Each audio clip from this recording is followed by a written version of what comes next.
گھنٹے روحانیت میں خوش آمدید۔ یہاں ہم دلوں کو سکون، روح کو تسلی اور زندگی کو اللہ کے قرب کا رستہ دکھاتے ہیں۔ ہر ویڈیو ایک روحانی سفر ہے، ہدایت، فکر اور محبت کے ساتھ۔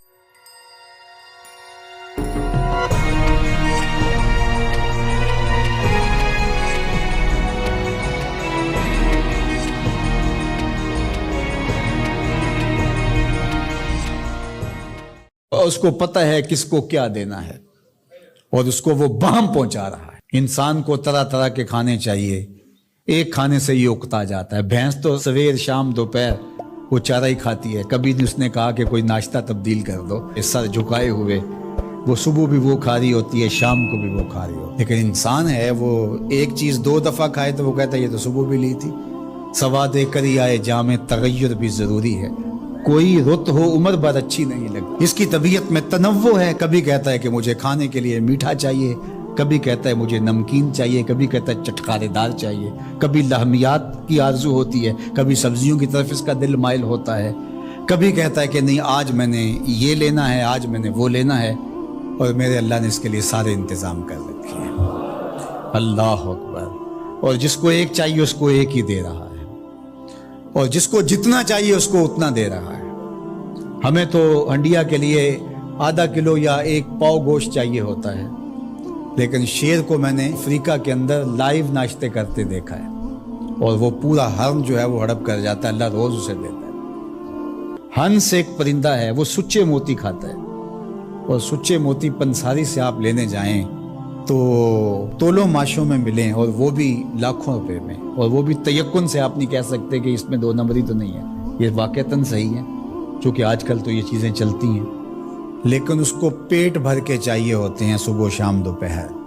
اور دنیا کے اوپر ایک ہنس نہیں رکھا ہوا اللہ نے، لاکھوں ہنس، کروڑوں ہنس دنیا پہ پائے جاتے ہیں، اور ان کو اربوں موتی روز چاہیے، اللہ روز عطا کر رہا ہو۔ تو یہ ہے اس کی ربوبیت، جس کو جو چاہیے وہ عطا کر رہا ہوتا ہے۔ رب العالمین، تمام جہانوں کا پالنے والا ہے۔ رب کا معنی علماء نے یہ کیا ہے، حضرت عبداللہ ابن عباس فرماتے ہیں انہ مالک الدنیا وانہ مالک الاخرى، یہ دنیا کا بھی مالک ہے اور آخرت کا بھی مالک ہے۔ رب یہ صرف دنیا میں ہی نہیں، آخرت کے اندر بھی اس کے خانے کرم پہ لوگ پل رہے ہوں گے، اور دنیا میں بھی اس کے خانے کرم پہ لوگ پل رہے ہیں۔ اب عالم کیا ہے؟ ما سوی اللہ کو عالم کہتے ہیں۔ علماء نے اس پر بہت کچھ لکھا، لیکن حضرت وہب بن منبہ رضی اللہ تعالیٰ عنہ فرماتے ہیں کہ 18,000 عالم ہیں، ان میں سے ایک عالم یہ عالم دنیا ہے۔ بہت ساری چیزیں ہیں، ہماری انسان کی پہنچ ہی وہاں تک نہیں ہے۔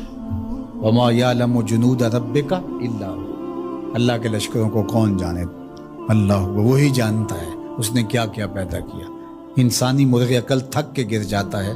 اللہ اکبر۔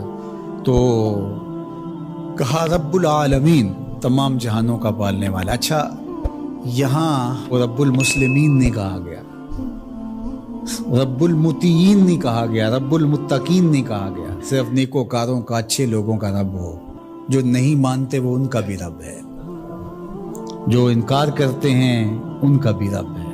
اللہ اکبر۔ یہ اس کی ربوبیت کی شان ہے کہ وہ اپنوں بیگانوں کو سب کو نواز رہا ہے۔ اور اگر آپ کی توجہ ہو تو یہاں ایک جملہ اور کہنا چاہوں گا، رب کا لفظ جو ہے وہ واحد ہے اور عالمین جمع ہے۔ رب العالمین، ایک رب اتنے جہانوں کو پال رہا ہے، ایک رب اتنے جہانوں کو پال رہا ہے۔ چلو اس سے آگے ایک اور بات کروں، رب واحد ہے اور عالمین جمع ہے، تو ایک رب کے کئی بندے ہو سکتے ہیں، ایک بندے کے کئی رب نہیں ہو سکتے۔ اس لیے رب کو واحد رکھا، عالمین کو جمع رکھا، کیونکہ اگر ایک خادم جو ہے، ایک غلام 5-6 آقا رکھے تو ایک کہے پانی لے کے، اور دوسرا کہے کہ میرے حقے میں آگ بھرو، اور تیسرا کہے تو وہ کدھر جائے گا کدھر جائے گا، اور ایک آقا 100 خادموں سے بھی کام لے رہا ہے۔ تو رب کو واحد رکھا، عالمین کو جمع رکھا، اس لیے بندے کا رب ایک ہی ہو سکتا ہے، 360 نہیں ہو سکتے۔ رب ایک ہی ہوگا، اور ایک رب کے ہی بندے جو ہیں وہ ہزاروں ہیں۔ وہ تمام جہانوں کو پال رہا ہے۔ کیوں پال رہا ہے؟ کوئی ضرورت ہے اسے؟ جو بھی ہے باپ اولاد کو پالتا ہے تو اس کے ذہن کے کسی گوشے میں ہوتا ہے یہ بڑھاپے کا سہارا بنے. شاگردوں کو استاد پڑھا رہا ہوتا ہے، اس کے ذہن میں ہوتا ہے کہ کل یہ میرے کاز میں میرے ساتھ کھڑے ہو جائیں گے، میرے ساتھی ہوں گے. ملازموں کے ساتھ ان کا باس کھڑا ہوتا ہے تو ان سے کام لینا ہوتا ہے، غرض ہوتی ہے. تو اللہ اتنے جہانوں کو پال رہا ہے تو کیا غرض ہے؟ الرحمن الرحیم، محض رحمان ہے نا، اسے کوئی غرض نہیں، وہ رحمان ہے اور رحیم ہے اور یوں ہی پال رہا ہے. جو نہیں مانتا اسے بھی پال رہا ہے اور جو مان رہا ہے اسے بھی پال رہا ہے. اللہ اکبر. وہ رحمان ہوا، وہ رحیم ہوا. ایسا نہیں ہوا کہ ایک بلی کو بہت زیادہ خوراک دے دی گئی اور وہ پھول پھول کے ہاتھی جتنی ہوگی، اور ایسا کبھی نہیں ہوا کہ ایک ہاتھی کو خوراک کم ملی اور وہ چوہے جتنی رہ گئی. جس کی جو فطری استعداد ازلی جو اس نے خود مقرر کی ہوئی ہے اس کے مطابق اس کی گروتھ ہوتی ہے اور اس کے مطابق اس کی تربیت کرنا ہے. خلاصہ ہے پورے قرآن کا سورہ الفاتحہ. جو سارے مضامین ہیں پورے قرآن میں وہ سمٹ کے سورہ فاتحہ کے اندر آ گئے ہیں. تو اس کا آغاز اللہ کی حمد سے ہو رہا ہے. الحمدللہ، تمام خوبیاں اللہ کے لیے. کسی کے اختیاری حسن پر، کسی کے اختیاری جمال پر جو ثنا کی جاتی ہے، ستائش کی جاتی ہے، اسے حمد کہا جاتا ہے. کچھ خوبیاں اختیاری نہیں ہوتی، غیر اختیاری ہوتی. اگر کسی کا رنگ سفید ہے، نقوش تیکھے ہیں اور اس کی آنکھیں نرگسی ہیں، اس کے دیگر اعضاء کا توازن بڑا اچھا ہے، تو یہ اس کا اپنا کمال نہیں ہے. ایک شخص عالم ہے، اس نے پڑھا، محنت کی، آگے بڑھا، تو یہ اس نے محنت کر کے ایک چیز حاصل کی، تو اس کا وصف بیان کرنا اور اس پر ثنا کرنا یہ غیر اختیاری حسن نہیں ہے بلکہ اختیاری ہے. تو کمال وہ ہوتا ہے جو چیزیں اختیاری ہوں. تو اللہ جل شانہ کی حمد اس لیے کی جاتی ہے کہ اس کی چیزیں، اس کا حسن غیر اختیاری نہیں ہے، وہ اس کا اختیاری ہے. اللہ اکبر. تو کسی کے اختیاری حسن پر تعریف حمد کہلاتی ہے، اور اگر وہ نعمت کے مقابلے میں ہو تو وہ حمد شکر کہلاتی ہے، اور اگر نعمت کے مقابلے میں نہ ہو تو اس کو حمد کہا جاتا ہے. حضرت کعب احبار رضی اللہ تعالی عنہ فرماتے ہیں کہ الحمد کی تفسیر ثناء اللہ ہے، اللہ کی ثنا، اللہ کی تعریف. اور حضرت ضحاک بن مزاحم نے اس کا ترجمہ کیا ہے الحمدللہ رداء الرحمن، یہ رحمان کی چادر ہے. جس طرح چادر زینت دیتی ہے اور وقار کی علامت ہوتی ہے، اور اہل عرب کندھے کے اوپر چادر ڈال کر کے جو ہے وہ ایک خاص ان کی حیت ہوتی ہے. یہاں گرمی سردی سے بچاؤ کے لیے چادر لی جاتی ہے، لیکن عرب میں چادر جو ہے وہ زینت کے لیے لی جاتی ہے.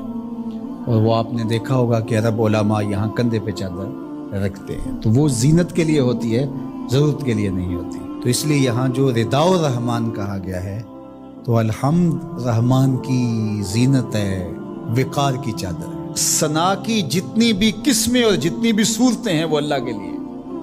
وہ ڈائریکٹ تعریف کی جائے تب بھی اللہ کی، انڈائریکٹ تعریف کی جائے پھر بھی اللہ کی ہے. یعنی پھول کو کہا جائے کیا خوب پھول ہے تو پھر بھی اللہ کی تعریف، اور کہا جائے سبحان اللہ پھول کو دیکھ کر پھر بھی اللہ کی تعریف. پاکیزگی اللہ کی بولی جا رہی ہے.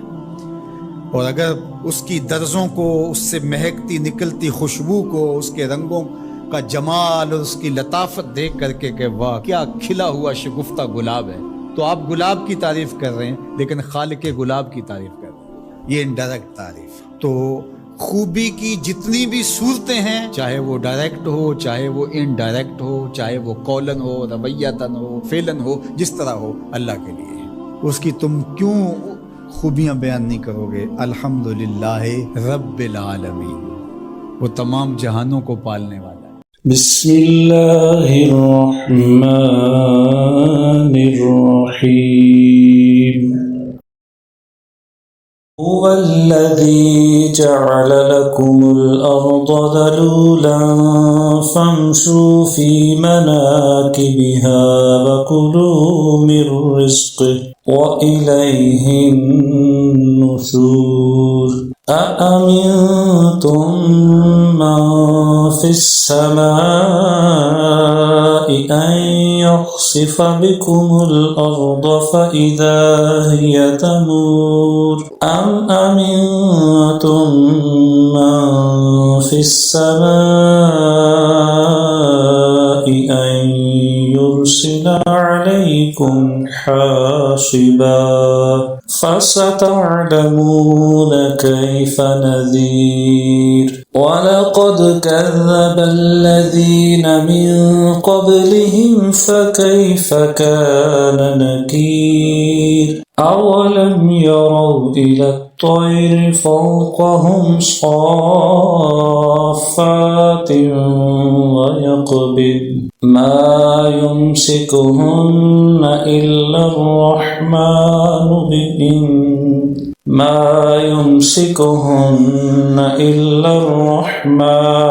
إنه بكل شيء بصير أمن هذا الذي هو جند لكم ينصركم من دون الرحمن إن الكافرون إلا في غرور أمن هذا الذي يرزقكم إن أمسك رزقه بل لجوا في عتو ونفور أفمن يمشي مكبا على وجهه أهدى أمن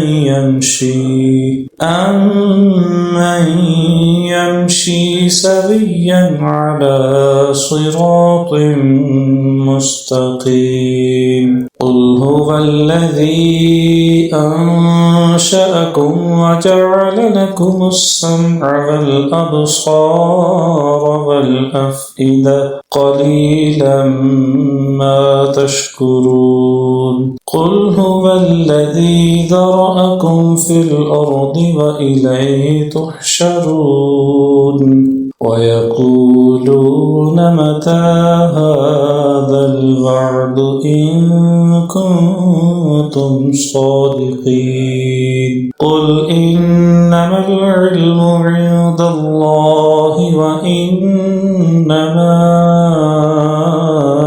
أنا نذير مبين فلما رأوه زلفة سيئت وجوه الذين كفروا وقيل هذا الذي كنتم به تدعون قل أرأيتم إن أهلكني الله ومن معي أو رحمنا فمن يجير الكافرين من عذاب أليم قل هو الرحمن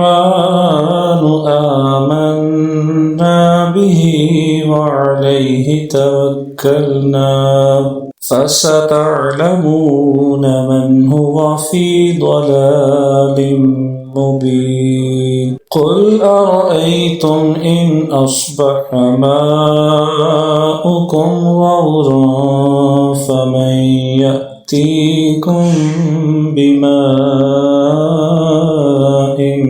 معين صدق الله